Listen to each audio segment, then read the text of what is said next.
Hello everyone, welcome to my channel. तो आज हम करने जा रहे हैं maths chapter number 4 quadratic equation. इसके हमने एक्सरसाइज 4.2 के 5 क्वेश्चन को कंप्लीट कर लिया है। आज हम इसका क्वेश्चन नंबर 6 जो कि लास्ट क्वेश्चन है वो करने जा रहे हैं। तो देखिए, a cottage industry produces a certain number of pottery article in a day. तो क्या इंडस्ट्री में क्या है, आर्टिकल प्रोड्यूस हो रही है।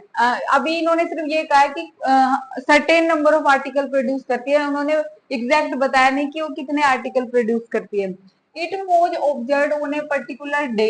एक दिन ये देखा गया that the cost of production, कि जो प्रोडक्शन की कॉस्ट है ना, जो एक आर्टिकल पे मतलब वो लगा रहे हैं, कॉस्ट लगा रहे हैं, वो 3 more than the twice the number of article produce.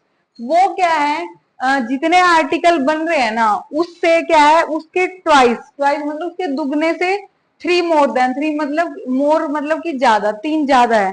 तो इसका मतलब नंबर ऑफ आर्टिकल पे वो कॉस्ट ऑफ प्रोडक्शन डिपेंड करी। तो पहले हम इसको कंसीडर करेंगे, निकालना है क्या इसमें। Total cost of production is 90, total cost of production 90 दे दी। Find the number of article and cost of each particle. हमें total cost, number of article निकालने और कॉस्ट ऑफ ईच आर्टिकल निकालनी है। तो पहले हम कंसीडर कर लेते हैं, let number of article produce,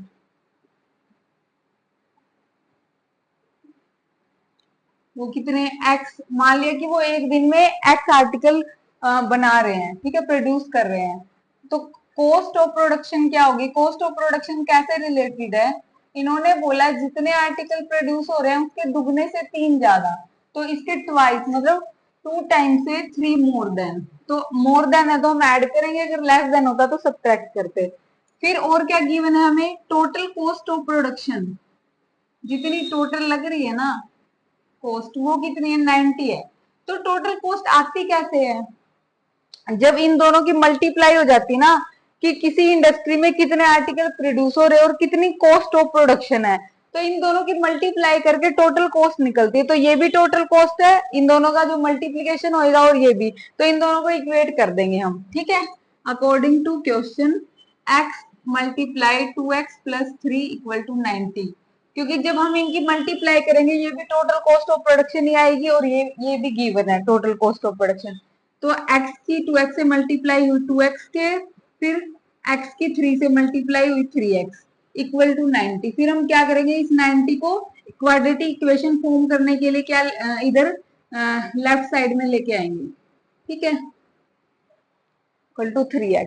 तो अब देखिए, हमें इस क्वाड्रेटिक इक्वेशन के फैक्टर निकालने हैं, क्योंकि हमें जब x निकलेगा तभी तो पता लगेगा कि क्या है, नंबर ऑफ आर्टिकल कितने प्रोड्यूस हो रहे हैं। तो यहाँ पे हमें इसके फैक्टर बनाने हैं। तो यहाँ पे देखो, हमें दो ऐसे नंबर बनाने हैं जिनकी मल्टीप्लाई 180 आए।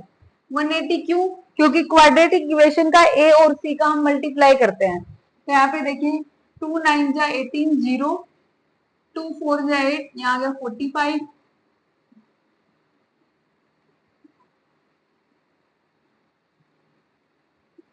5 1 जा 5, ठीक है। हमने इसके फैक्टर कर लिए, क्योंकि देखना है ना ऐसे कौन से दो नंबर है जिनकी मल्टीप्लाई तो 180 आए और उनको ऐड या सब्ट्रैक्ट करे तो 3 आए। जैसे हम ये ले लेते हैं, एक बार 3 2 जा 6, 12 ले लेते हैं, और 5 3 जा 15।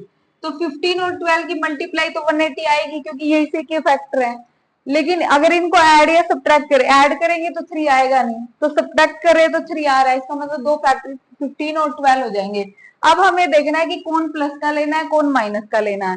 यहाँ पे देखो प्लस 3x है, मतलब जब उनको सब्ट्रैक्ट करेंगे ना प्लस में आना चाहिए, इसका मतलब बड़े वाला हमने प्लस में लेना है, ठीक है, और छोटे वाला माइनस में। तो माइनस का 12x और प्लस का 15x, ठीक है। हमने मिडिल टर्म को स्प्लिट कर दिया। ऐसे ही हम फैक्टर निकालते थे सभी क्वेश्चंस में। अब यहाँ पे देखो क्या कॉमन आ रहा है, दोनों में से 2x कॉमन आ रहा है, तो यहाँ बचा x माइनस 6, प्लस यहाँ क्या कॉमन आ रहा है, यहाँ 15 कॉमन आ रहा है, क्योंकि 15 की टेबल में 90 भी आता है।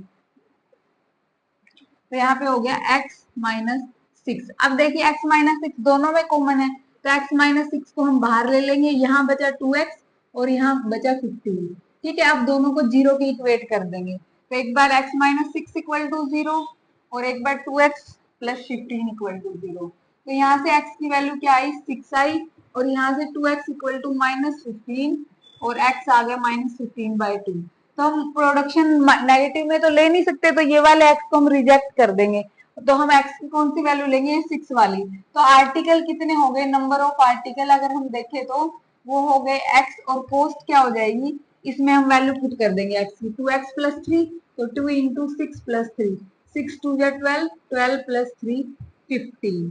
ठीक है, तो cost of production of each article, मतलब एक आर्टिकल पे कितनी कॉस्ट लग रही है, वो 15 रुपीज आ गई। ठीक है, और आर्टिकल कितने प्रोड्यूस हो रहे हैं, 6। ठीक है, इस टाइप से आपको करना है। देखने में स्टेटमेंट आपको टफ लग रही होगी, लेकिन ये बहुत ही इजी है। बस इसमें ये समझ आना चाहिए आपको कि टोटल कॉस्ट ऑफ प्रोडक्शन कैसे निकालेंगे, दोनों की मल्टीप्लाई करके, और फिर इसको 90 के इक्वेट कर देंगे। आई होप आपको बहुत अच्छे से समझ में आया होगा। अगर फिर भी कोई डाउट है तो कमेंट बॉक्स में कमेंट कीजिए।